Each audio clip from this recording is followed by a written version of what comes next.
Our Law and Order segment tonight, one of the founders of the Black Lives Matter movement said there would be absolutely no negotiations with Donald Trump or anyone in his administration. Her name is Patrisse Cullors. She said, and this is a quote, "We're not going to be taking meetings with Donald Trump. We're not going to be sitting with his attorney general. What we will be doing is protesting. What we will be doing is calling for an end to white nationalism and fascism." Joining me now to break this down, author of The Truth Behind the Black Lives Matter Movement and the War on Police, Dr. Ron Martinelli. Dr. Ron, thanks for being here. Good to be with you all again. It's always good to have you here. Dr. Ron, tell me, isn't this the point of protesting, though? We hear this from the founder of the Black Lives Matter movement. Haven't they been protesting in all these different cities across the entire nation for the past year to draw attention? And now that she's gained attention, she wants to reject a meeting with the president? Well, yeah, but the Black Lives Matter movement, as indicated in my book, thank you for plugging it, is very upfront about their desire not to really be engaged with government at all. And so this really doesn't surprise me. Now, you know, when Hillary Clinton was running for the presidency, she actually brought Black Lives Matter movement members into her inner circle. But, you know, how can you work with people that have actually done some domestic terrorist type of work? They have paid protester mercenaries, and they spread false narratives, about some of the most important cases we have. Now, I work all sides, as I've told your viewers many times.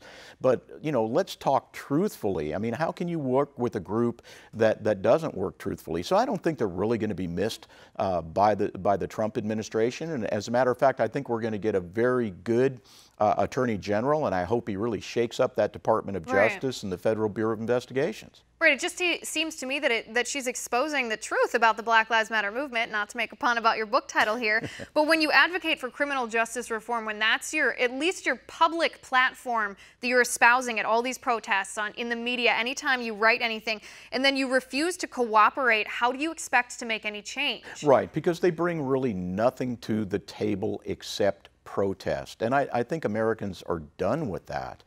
It is an American's First Amendment right to protest, but let's have a meaningful protest, and then let's have some meaningful dialogue and work with the government to try to make these criminal justice reforms that are beneficial for everybody and not just, one Marxist group.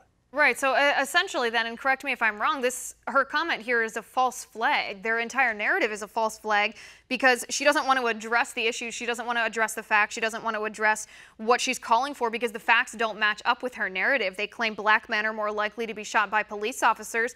We see from the data at police departments that that's not actually true. There's no institutionally bred racism into law enforcement. Seems to me like law enforcement is just the scapegoat here.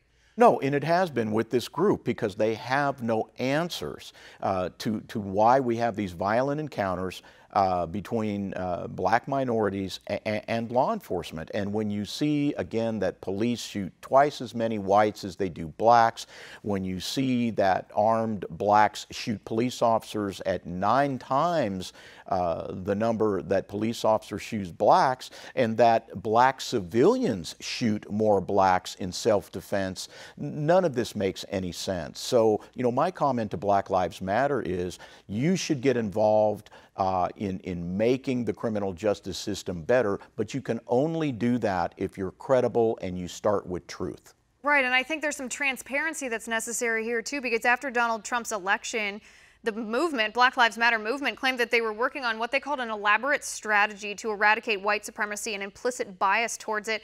But it seems to me they'd want to make a plan like that public, but we haven't heard any details. Well, and they need to say that because it's a black nationalist movement again. And it goes back to the Black Panther Party, the New World Liberation Front, the Black Liberation Army, very, very violent groups in our history in the 60s and 70s. And people really in the United States don't know very much about the Black Lives Matter movement. And it's a decentralized movement where you have all sorts of activists claiming to be, founders of the Black Lives Matter movement. Patrisse Cullors, Opal Tometi, and Alicia Garza are the true founding members of the Black Lives Matter movement. And all these other people are simply, wild surrogates trying to get television time. Right, right. And I encourage all our viewers to go and read your book. It's very eye-opening. It's very factually based, and everything that you assert in that book, the citation is right there in the book, so you don't have to just take your word for it. Right. But I think the Black Lives Matter movement, and Patrisse Cullors in this interview was particularly upset about the appointment of Jeff Sessions as Attorney General. But again, Dr. Ron, I don't think the facts match up with her narrative here. She obviously claims that he's racist, that he has a racist past. But if you look at when he was Attorney General of his state, he prosecuted the head of the KKK for murdering a young black teenager who the KKK member had selected at random. It was grotesque. And it was Sessions. It was then State Attorney General Sessions who called for the death penalty. Absolutely. And so again, it just goes back to this consistent theme of false narratives from the Black Lives Matter movement. There is not much truth to this. And you know, I have been involved in the prosecution of police officers, in wrongful death civil rights claims against police officers that do bad things and criminal things.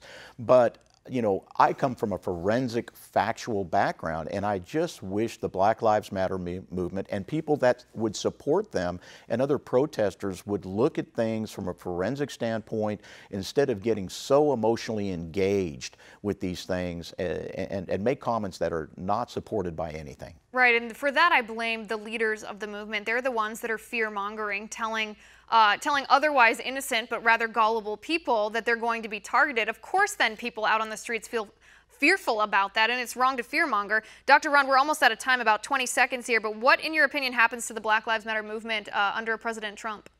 Well, I think if they continue with violent protests, I personally would think that the United States Department of Justice would look at them in terms of RICO violations. I think the IRS needs to look at the Black Lives Matter movement for all the money that they got from George Soros and Beyonce and Jay-Z Carter and some of these other people. Where is this money going, and who's reporting it to the Internal Revenue Service? I think they need to take a look at this, and if there is violence and they can investigate the violence and where it came from and it comes back to Black Lives Matter, I think they ought to look at this group as a conspiratorial group that is almost similar to domestic terrorism. Right, particularly if the violence was in fact funded by everyone who you just mentioned. Right. Dr. Ron, thanks so much for being here. It was great to talk to you, sir. Thanks very much. All right, guys, our final tipping point of the night, my advice to sore loser Democrats. You don't want to miss that. We'll be right back.